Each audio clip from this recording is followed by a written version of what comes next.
Olá, boa noite pessoal. Vamos para mais um vídeo aqui. Não tô conseguindo fazer toda semana, mas a semana que dá eu tô fazendo, tô tentando me programar para todo domingo eu conseguir gravar um vídeo da liturgia diária. Hoje, dia 30 de outubro de 2022, a gente está no 31º domingo do tempo comum. Hoje a liturgia diária da Igreja Católica nos dá como primeira leitura o livro da Sabedoria, capítulo 11, versículos do 22 até o capítulo 12, versículo 2, Salmo 144.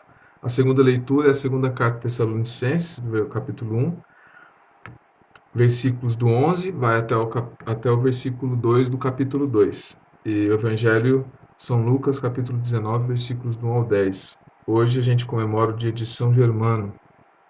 Eu acho que teve um outro vídeo que eu comentei que a liturgia católica, ela na primeira e na segunda leitura, assim também no Salmo, ela nos dá um prelúdio do que a gente vê no Evangelho, e elas meio que formam um conjunto do assunto que é tratado naquele dia, no caso, no dia de hoje, né, no 30º domingo do tempo comum.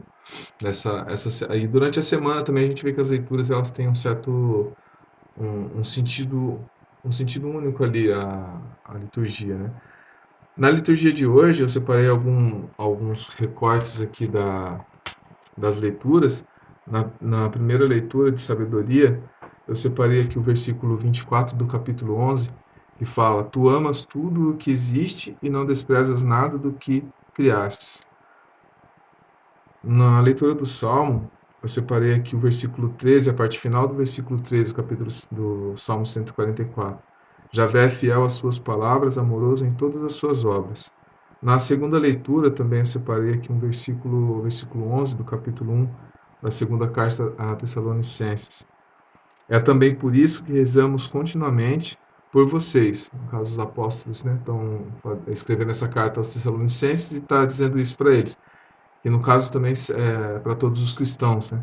É também por isso que rezamos continuamente por vocês, a fim de que o nosso Deus os torne dignos do chamado para que lhes dirigiu. E aí, por fim, no Evangelho, eu separei aqui o versículo 10 do capítulo 19. De fato, o Filho do Homem veio procurar e salvar o que estava perdido. E aí, o que a gente consegue ver aqui dessa linha de raciocínio que a gente tira dessas leituras, né? A gente vê que no livro de sabedoria, a sabedoria diz que Deus ama tudo que existe, não despreza nada do que ele cria.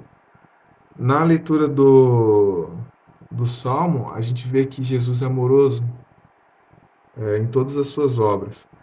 Na segunda leitura dos apóstolos, né, os apóstolos dizem que rezam continuamente por nós, para que possamos ser dignos do chamado que Deus nos dirigiu, o chamado à santidade, o chamado à vida eterna, o chamado à salvação, à redenção, que foi o que Cristo conquistou para a gente por sua paixão e morte. É esse o objetivo final de todo cristão, a vida eterna, a eternidade, né, a salvação da alma. Não, essa vida não acaba aqui, né, é um caminho que a gente segue. E aí, por fim, no Evangelho, Jesus nos fala, né, na parábola tem aquela parábola do Zaqueu, né, o Evangelho de hoje é a parábola do Zaqueu. E aí, quando o Zaqueu se coloca para Jesus, dizendo que se arrepende do que havia feito e que ia reparar os danos que eventualmente tenha causado e que demonstra ali a sua conversão, seu arrependimento, Jesus fala no final do Evangelho: de fato, o Filho do Homem veio procurar e salvar o que estava perdido. Ou seja, veio salvar nós, pecadores, porque ele ama tudo que cria. Tudo que existe é bom, porque tudo que existe foi Deus que criou. E ele nunca abandona as obras de suas mãos, e ele nunca abandona a gente.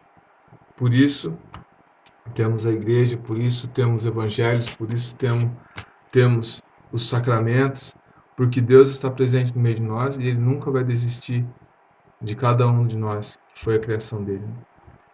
E é isso por hoje. Boa noite e boa semana para todo mundo.